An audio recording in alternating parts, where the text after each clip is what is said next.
നിസ്കാരമാണ്. ആ നിസ്കാരത്തിൽ തന്നെ നമ്മൾ നെര്യാണിക്ക് താഴോട്ടാണ് വസ്ത്രവിധാനമെങ്കിലോ നഊദു ബില്ലാഹി, അല്ലാഹു കാക്കട്ടെ. ഉസ്താദ്, നിസ്കാരത്തിന് മുമ്പ് നെര്യാണിക്ക് താഴോട്ടും അതിന് നിസ്കാരത്തിന് അല്പം കയറ്റിവെച്ച പ്രശ്നമുണ്ടോ എന്ന് ചിന്തിക്കുന്നവരുണ്ടാവും. അത് തന്നെയാണ് പാടില്ല എന്ന് പറഞ്ഞത്. അത് തന്നെയാണ് പാടില്ല. ഇഖാമത്തോട് കണപ്പ് പറയും. ഉസ്താദ് പറയും സവ്വു സുഫൂഫക്കും വഅ്തദിലു, സഫുകളെ ശരിയാക്കി മടമ്പുകാലൊക്കെ നോക്കി ശരിയാക്കിയിട്ട് സഫ് റെഡിയാക്കുക എന്ന് പറയുമ്പോൾ ചിലരുണ്ട് അപ്പോൾ അണ്ടർവെയറിന്റെ വള്ളിയിലൊക്കെ പിടിച്ച് റാഹത്താക്കിയിട്ട് മുണ്ടൊക്കെ ഒന്ന് കെട്ടി പൊക്കി. ഇത് കഴിഞ്ഞാൽ ഉടനെ വീണ്ടും അഴിച്ചിടുക. ചെറുപ്പക്കാരുടെ അവസ്ഥ എന്താണ്? പകലന്തിയോളം നീ ഫുട്ബോൾ കളിച്ചു, നീ ഇട്ടുകൊണ്ടിരിക്കുന്നതാകുന്ന പാൻസിന്റേതാകുന്ന ഭാഗം അടിഭാഗം ചെരുപ്പിന്റെ അടിയിലേക്ക് തെറുത്തു വെക്കുന്നതായ ചെറുപ്പക്കാരില്ലേ? ചേറിലും ചെളിയിലും ഒക്കെ പോയി കളിച്ച് അവസാനം അതുമായിട്ട് മലമൂത്ര വിസർജനം നടത്തി ടോയ്ലറ്റിൽ പോയി മൂത്രമൊഴിച്ച് തിരിച്ചു വന്ന പള്ളിയുടെ അകത്തളത്തിൽ അതേ വസ്ത്രമിട്ടുകൊണ്ട് നമസ്കരിക്കുന്നവന്റെ നമസ്കാരം എങ്ങനെ ശരിയാകും? അവന്റെ വസ്ത്രവിധാനം തന്നെ ശരിയല്ല, വസ്ത്രം തന്നെ കളയണം, വേറെ വസ്ത്രം എടുക്കണം. ഇത് നിസ്കരിക്കുന്ന സമയത്തുണ്ട് ഒരു മടക്കി വെക്കൽ. പള്ളിയുടെ അവിടെ എത്തിയിട്ട് ഭയങ്കര മടക്കല. ഇത് മടക്കണ്ട, ആ മടക്ക് വീട്ടിൽ പോയിരുന്ന് മടക്കിയിട്ട് അവിടെ ഇരുന്നു, കയറി ശരിയാത്തില്ല. ഈ കോലത്തിലുള്ള വസ്ത്രം ധരിച്ചുകൊണ്ട് നീ നടന്നാൽ നമസ്കാരം അല്ലാഹു കബൂലാക്കൂല. ഇതൊക്കെ ഹദീസാണ്, വെറുതെ പറയല്ല. ഈ ഹദീസ് വിശദീകരിച്ച് ഇമാം മുസ്ലിം റഹിമഹുള്ളയുടെ ഈ ഹദീസ് വിശദീകരിച്ച് ഇമാം നവവി തങ്ങൾ അവിടുത്തെ ശർഹുൽ മുഹദ്ദം ശർഹ് മുസ്ലിമിൽ അദ്ദേഹം രേഖപ്പെടുത്താൻ. ആരാ നവവി ഇമാം? സുബ്ഹാനല്ലാഹ്, വലിയുല്ലാഹി ബിലാ നിസാ, അല്ലാഹുവിന്റെ വലിയാണതിൽ തർക്കമില്ല എന്ന് ഇബ്നു ഹജറുൽ ഹൈതമി റഹ്മത്തുള്ളാഹി അലൈഹി അദ്ദേഹത്തിന്റെ തുഹ്ഫത്തുൽ മുഹ്താദിന്റെ ആമുഖത്തിൽ രേഖപ്പെടുത്തി വെച്ച രണ്ടാം ഷാഫി എന്നറിയപ്പെടുന്ന ലോകം കണ്ട ഏറ്റവും വലിയ പ്രസിദ്ധമായ ഷാഫി മദ്ഹബിലെ പണ്ഡിതൻ ഇമാം നവവി തങ്ങൾ ശർഹ് മുസ്ലിമിൽ മുത്തുനബിയുടെ ഈ ഖൗൽ ഉദ്ധരിച്ച് അദ്ദേഹം രേഖപ്പെടുത്തുന്നു. റസൂലുള്ള പറഞ്ഞ ഈ ഹദീസിന്റെ വിവക്ഷ ഇതാണ്: നെര്യാണിക്ക് താഴെ വസ്ത്രം ധരിച്ചുകൊണ്ട് നമസ്കരിക്കുന്നവന്റെ നമസ്കാരം, നിസ്കാരത്തിലാകട്ടെ അല്ലാത്തപ്പോഴാകട്ടെ, നെര്യാണിക്ക് താഴോട്ട് വസ്ത്രം പോയാൽ അവന്റെ നമസ്കാരം അല്ലാഹു സ്വീകരിക്കില്ല എന്നാണ്. അല്ലെങ്കിൽ അങ്ങനെയല്ല ഇബാറത്തിടേണ്ടത്, നബിതങ്ങൾ പറയേണ്ടിയിരുന്നത്. അല്ലെങ്കിൽ അങ്ങനെയല്ല. ഇന്നല്ലാഹ ലാ യഖ്ബലു സ്വലാത്തു റജുലിൻ വഹുവ മുസ്ബിലിൻ ഇസാറ, വാവ് ഹാലിയാക്കി. അഥവാ നിസ്കരിക്കുന്ന സമയത്ത് ഒരു വ്യക്തി നെര്യാണിക്ക് താഴോട്ട് വസ്ത്രം ധരിക്കുകയാണ് എങ്കിൽ നമസ്കാരം ശരിയാകുകയില്ല എന്നായിരുന്നു നബിതങ്ങൾ പറയേണ്ടിയിരുന്നത്. അങ്ങനല്ല ഹദീസുള്ളത്. ഇന്നല്ലാഹ ലാ യഖ്ബലു സ്വലാത്തു റജുലിൻ മുസ്ബിലിൻ ഇസാറ, നെര്യാണിക്ക് താഴെ വസ്ത്രം ധരിക്കുന്നവന്റെ അഥവാ നിസ്കാരത്തിലാകട്ടെ അല്ലാത്തപ്പോഴാകട്ടെ നെര്യാണിക്ക് താഴെ വസ്ത്രം ധരിക്കുന്നവന്റെ നമസ്കാരം അല്ലാഹു സ്വീകരിക്കില്ല. വളരെ ചിന്തിക്കേണ്ട വിഷയമാണ് ഞാൻ ഈ പറഞ്ഞത്.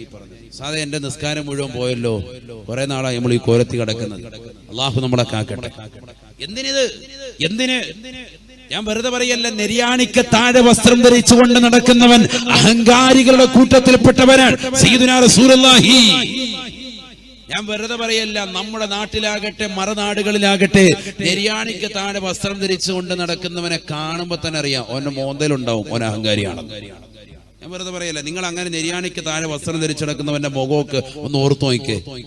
അതേത് രാഷ്ട്രീയക്കാരനായിരുന്നാലും സാമുദായിക പ്രവർത്തകനായിരുന്നാലും അതൊക്കെ അഹങ്കാരികളായിരിക്കും. സാമ്പത്തിക സ്രോതസ് കൂടി വന്നപ്പോൾ റബ്ബിനെ മറന്നുകൊണ്ട് നടക്കുന്ന ആളുകളായിരിക്കും. അള്ളാഹു നമ്മളെ കാത്തിരക്ഷിക്കട്ടെ. നമുക്ക് നമ്മുടെ സമസ്തയുടെ ഉലമാക്കളില്ലേ, ബഹുമാനപ്പെട്ട ശംസുൽ ഉലമയുടെ ചിത്രം നമ്മുടെ കൺമുന്നിലില്ലേ, കണ്ണിയത്ത് ഉസ്താദിന്റെ ചിത്രമില്ലേ, ബഹുമാനപ്പെട്ട കാളമ്പാടി ഉസ്താദിന്റെ ചിത്രമില്ലേ, ചെറുശ്ശേരി ഉസ്താദിന്റെ ചിത്രമില്ലേ? ഏത് രീതിയിലാണ് അവർ വസ്ത്രം ധരിച്ചിരുന്നത്? തണ്ടങ്കാലിന്റെ ഭാഗം വരെ അവർ ഉയർത്തി വെച്ചിരുന്നു എന്നുള്ളത് നമ്മുടെ ചിത്രങ്ങളിലൂടെ തന്നെ ഫോട്ടോകളിലൂടെ തന്നെ നമ്മൾ കണ്ടതാണ്. എത്രയോ സ്റ്റേജുകളിൽ കുനിഞ്ഞു വന്നിരിക്കുന്നു, വിനയാന്വിതനായി വന്നിരിക്കുന്നു, ഒരു വടിയും പിടിച്ച് കുഞ്ഞു വന്നിരിക്കുന്ന ശംസുൽ ഉലമയുടെ ചിത്രം ഇന്നും നമ്മുടെ കൺമുന്നിൽ മായാതെ മറയാതെ നിലകൊള്ളുകയല്ലേ? എന്തേ അവരെ നമ്മൾ മാതൃകയാക്കാത്തത് ഈ വിഷയത്തിൽ? വാദോരാതെ നമ്മൾ പ്രസംഗിക്കും, വാദോരാതെ അവരെ കുറിച്ച് കേൾക്കുമ്പോൾ രോമാഞ്ചം എഴുന്നേറ്റ് നിൽക്കും. എന്തേ നമ്മുടെ ജീവിതത്തിൽ ഈ രീതിയിൽ വസ്ത്രവിധാനത്തിൽ ഒരു മാറ്റമില്ലാത്തത്? എന്താ? നീ പരിഷ്കാരത്തിന്റെ ലോകത്തേക്ക്, പാശ്ചാത്യരുടെ ശൈലിയിലേക്ക് നീ അവലംബിച്ചു പോയോ ഈ വിഷയത്തിൽ? അല്ലാഹു നമ്മളെ കാത്തുരക്ഷിക്കട്ടെ.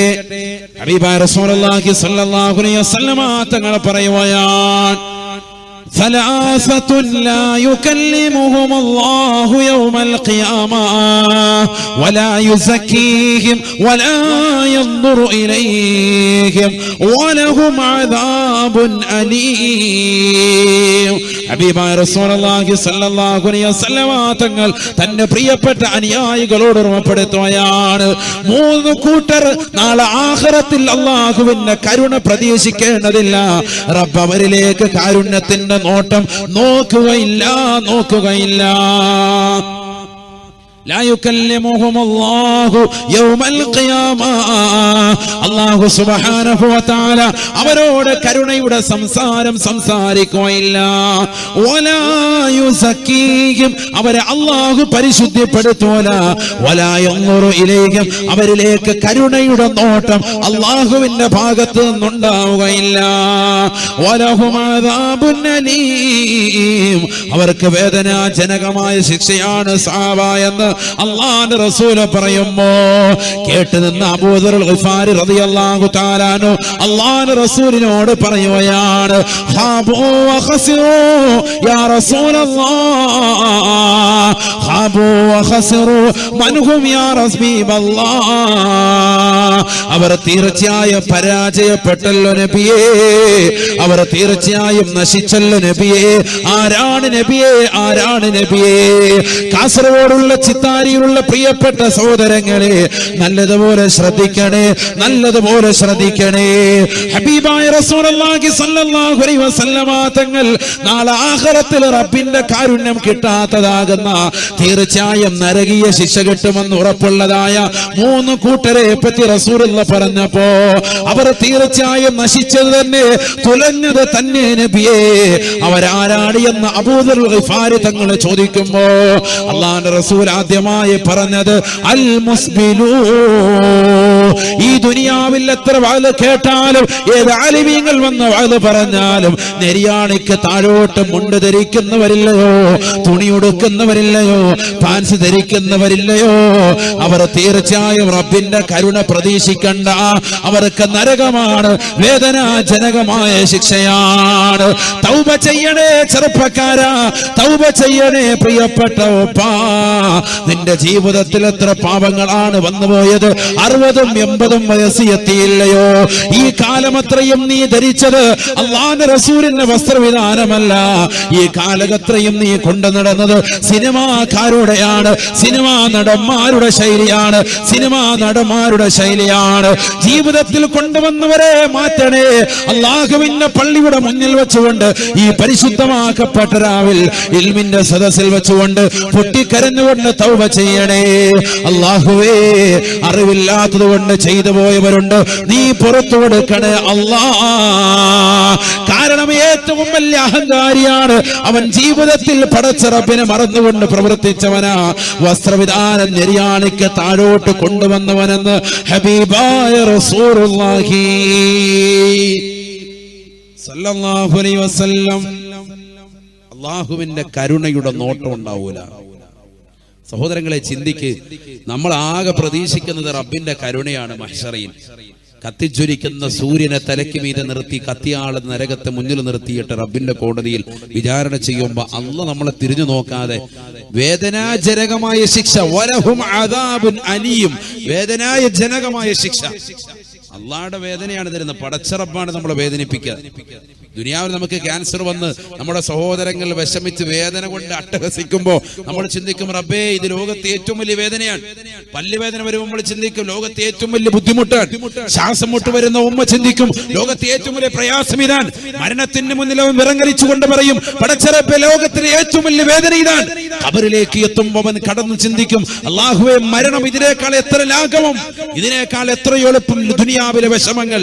എനിക്ക് ഈ പ്രയാസങ്ങൾ ഇവിടുത്തെ താങ്ങാൻ കഴിയുന്നില്ലല്ലോ എന്ന് ഖബറിൽ കിടക്കുമ്പോൾ മറ്റുള്ളതിനെ പറ്റി ചിന്തിക്കും. അവിടെ നിന്ന് മഹ്ശറിലേക്ക് എത്തി റബ്ബിന്റെ കോടതിയിൽ എത്തിക്കൊണ്ട് അവിടെ നിന്ന് വിചാരണ കഴിഞ്ഞ് നരകീയമാകുന്ന വേദനയിൽ നീ പ്രയാസപ്പെടുമ്പോ നെരിയാണിക്ക് താഴെ വസ്ത്രം ധരിക്കുന്നവൻ നരകവുമായി ഏറ്റവും ബന്ധപ്പെട്ടതാണ് എന്നുള്ള പ്രവാചകന്റെ അധ്യാപനം കാറ്റിൽ പറത്തിക്കൊണ്ട് വസ്ത്രം ധരിക്കുന്ന മനുഷ്യ, നീ നരകത്തിൻ്റെതാകുന്ന വിറകൊള്ളിയായി നരകത്തിൽ കടന്ന് പ്രയാസപ്പെടുമ്പോ അന്ന് നീ ചിന്തിക്കും, ഈ ദുനിയാവിലെ വേദനകളും വിഷമങ്ങളും ഒക്കെ എത്രയോ നിസാരമാണ്. എത്രയോ നിസാരമാണ് മരണവേദന, എത്രയോ നിസാരമാണ് ഖബർ, എത്രയോ പ്രയാസമാണ് ഈ മഹ്ശറ, എത്രയോ ബുദ്ധിമുട്ടാണ് ഈ നരകം എന്നവൻ ചിന്തിക്കുമെന്ന് ഹബീബ് റസൂലുള്ളാഹി. ഇന്ന് നമുക്കൊരു ചെറിയ വേദന വന്നു. എന്തിന്?